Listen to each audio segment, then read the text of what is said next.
Oke teman-teman, kita masih melanjutkan part sebelumnya ya.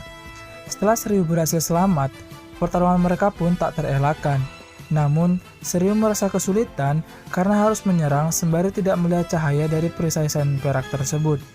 Bahkan, Shiryu hampir saja menjadi batu karena ulah si cungkring. Namun, Shiryu pun berhasil lolos dan membuat si cungkringlah yang menjadi batu. Hahaha, mampus. Kemudian, Shiryu mencoba freestyle dengan cara bertarung mundur dan melihat melalui perisainya. Namun, usaha itu pun gagal sehingga ia harus terkena serangan dari sen perak. Kemudian, ia mencoba lagi dengan menutup matanya dengan kain. Namun ternyata, cahaya dari perisai Medusa mampu merobek kain tersebut, sehingga membuat bagian tangan kiri Shiryu menjadi batu. Oh my god!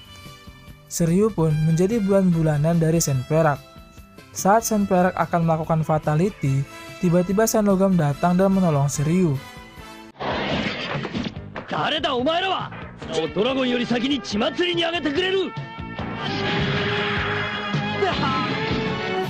Akan tetapi, sen logam dapat juga dibikin KO oleh sen perak. Lalu, Shiryu yang merasa ini adalah pertarungan mereka berdua, meminta sen perak untuk melawannya saja. Hingga tiba-tiba, Shiryu dengan sengaja membutakan matanya sendiri untuk melawan sen perak. Anjir, segitunya inian. Kemudian, berkat penglihatannya dengan Putri Athena, Shiryu pun akhirnya berhasil menghancurkan perisai Medusa sekaligus mengalahkan sen perak. Lalu, perlahan Andromeda dan saya pun kembali menjadi manusia normal. Akan tetapi, saya merasa terkejut dan sangat sedih karena Shiryu harus kehilangan matanya demi menolong dirinya. Sementara itu, si cungkring yang juga sudah sembuh kemudian kabur sembari membawa Saina. Setelah itu, sen logam memberitahu saya dan kawan-kawan kalau Ikki dan Hyuga sedang dalam perjalanan untuk menjemput mereka. Kemudian, saya bertanya apakah mereka itu kawan atau lawan. Namun, sen logam meminta mereka untuk bertemu saja dengan dokter mesin. Lalu mereka pun pergi. Singkat cerita, saya dan kawan-kawan sudah berada di tempat latihan sen logam. Tak lama berselang, datang seseorang bernama Dokter Mesin yang lalu menjelaskan bahwa sen logam adalah proyek rahasia yang dulu diminta oleh kakeknya dari Putri Athena, yang artinya jubah yang digunakan oleh sen logam adalah buatan manusia. Setelah itu, terlihat saya dan kawan-kawan sedang menunggu Shiryu yang berada di ruang operasi. Setelah operasi selesai, dokter pun menjelaskan kalau Shiryu sudah tidak apa-apa, namun sayang matanya pun tidak bisa lagi diobati. Tentu itu membuat saya dan kawan-kawan merasa sangat sedih. Keesokan harinya, terlihat Shiryu yang sudah sadar dan sedang bersama Tsunade dan Kiki. Tak lama berselang, saya dan kawan-kawan pun datang dan mengunjungi Shiryu. Walaupun Shiryu kini buta, rupanya Shiryu mengetahui siapa saja yang datang melalui pendengarannya.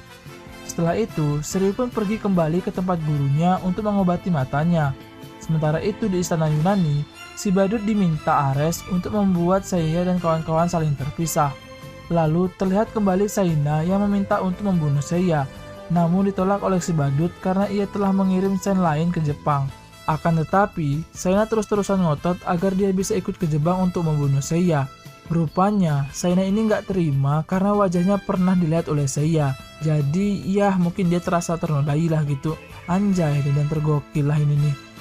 Kembali ke markas, Putri Athena ternyata mengirimkan roket berkamera untuk melihat kondisi di Yunani. Akan tetapi, kameranya selalu ngeblur saat melihat kondisi di istana Yunani. Hal itulah yang membuat saya menjadi sangat kesal dan ingin segera ke istana Yunani. Namun, mereka belum bisa ke sana karena masih menunggu Shiryu yang masih berobat. Akan tetapi, Ikki malah mengatakan sesuatu yang membuat saya semakin marah. Bahkan, Ikki seperti nggak peduli dengan Shiryu. Akibatnya sempat terjadi adu jotos di antara mereka. Lalu Ikki memutuskan untuk pergi sendiri ke istana Yunani, walaupun sudah dilarang oleh Putri Athena. Rupanya Ikki ini hanya berpura-pura tidak peduli dengan Shiryu, agar dia bisa pergi ke istana Yunani sendiri. Kemudian saat Putri Athena sedang mojok, tiba-tiba ia didatangi oleh sekumpulan gagak yang kemudian membawanya. Saya dan kawan-kawan yang menyadari hal itu pun kemudian berusaha untuk mengejar Putri Athena. Ternyata, Putri Athena dibawa ke seorang sen gagak suruhan dari si badut. Singkat cerita, saya pun datang dan kemudian mereka pun bertarung. Namun, saya harus terkena jurus dari sen gagak tersebut hingga membuatnya tidak bisa bergerak. Sementara Putri Athena dibawa pergi lagi, sen gagak terus-terusan menginjak saya sesuka hatinya. Namun, saya kemudian berhasil lolos dan menyerang balik sen gagak tersebut. Setelah itu, saya pun memilih untuk mengejar Putri Athena dan berhasil memutus tali dari sekumpulan burung gagak tersebut. Akan tetapi, mereka pun harus jatuh ke dalam jurang yang membuat tangan saya menjadi patah karena berusaha melindungi Putri Athena. Kemudian, situasi menjadi lebih sulit ketika saya harus kembali melawan Sang Gagak dan Shaina yang tiba-tiba datang.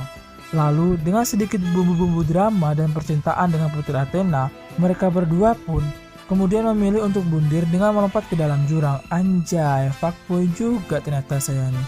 Padahal kan dia sudah punya pacar, gak sih?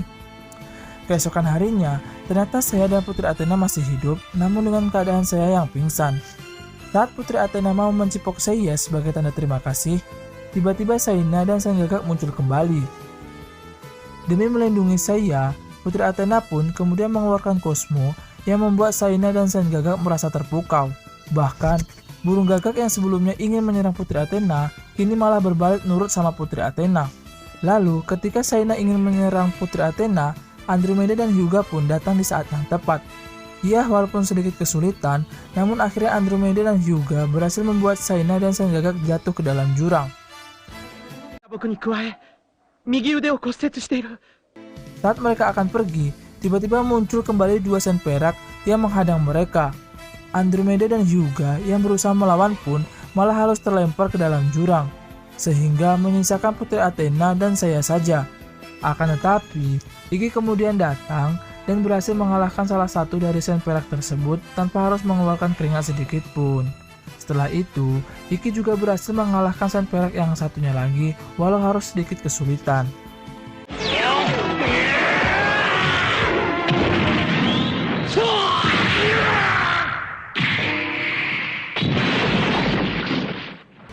Sementara itu, Andromeda dan Hyuga ternyata masih hidup dan sedang berusaha untuk naik ke atas tebing. Saat Iki dan Putri Athena akan pergi, rupanya salah satu sen perak tersebut masih hidup dan kembali menyerang Iki. Namun Andromeda yang pas banget sudah sampai di atas kemudian menolong Iki. Karena merasa sudah ada Andromeda dan Hyuga, Iki pun kemudian pergi dengan santuinya saja. Singkat cerita, Andromeda berhasil mengalahkan sen tersebut yang sama-sama memiliki keahlian berantai. Keesokan harinya, terlihat saya yang sedang dirawat di rumah sakit dan ditemani oleh teman-temannya. Di sisi lain, rupanya Iki sedang berada di Pulau Kematian untuk menerima tantangan dari si Merah yang merupakan pemimpin dari pulau itu sekarang. Di tengah perjalanan, ia menemukan sebuah bunga yang mana bunga tersebut mengingatkannya kepada Esmeralda. Esmeralda. ほら見て、ミッキー。ほら、こんな可愛い美しい花が。 Esmeralda. Kembali ke rumah sakit, rupanya saya dan kawan-kawan mengetahui kalau Iki sedang berada di Pulau Kematian sendirian. Karena nggak mau terjadi apa-apa dengan Iki, mereka pun memutuskan untuk ke sana, walau sebenarnya saya sudah dilarang untuk ikut, karena masih dalam proses pemulihan. 待って、聖夜。あの島には何か巨大なコスモを感じる。 Di Pulau Kematian, saat Iki sedang melayat di makam Esmeralda, tiba-tiba ia diserang oleh si Merah yang membawa anak buah dan juga Iki KW.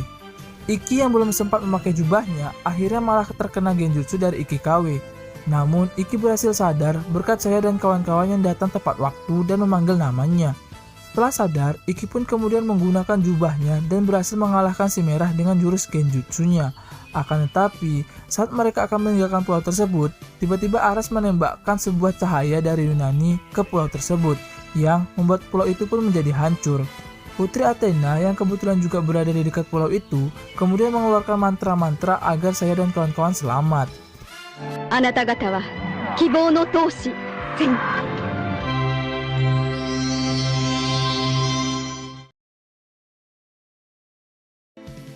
Kemudian, scene berpindah di mana Shiryu yang baru saja terbangun dari mimpi buruknya.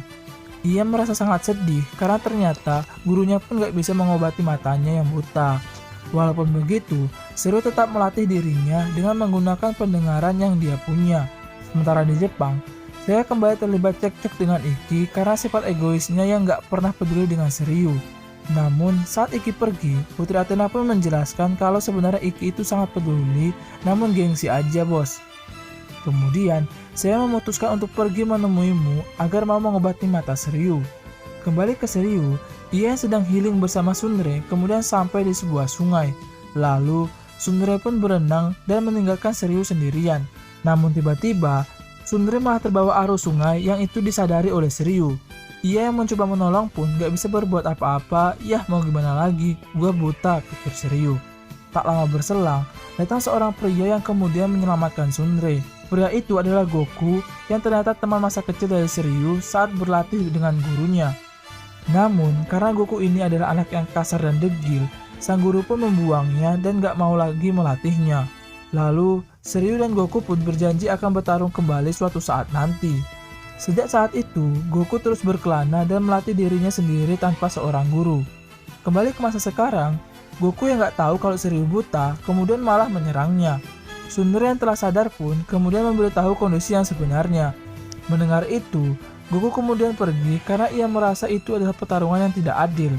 Setelah pertarungan itu, Shiryu menjadi semakin depresi karena merasa tidak berguna sama sekali.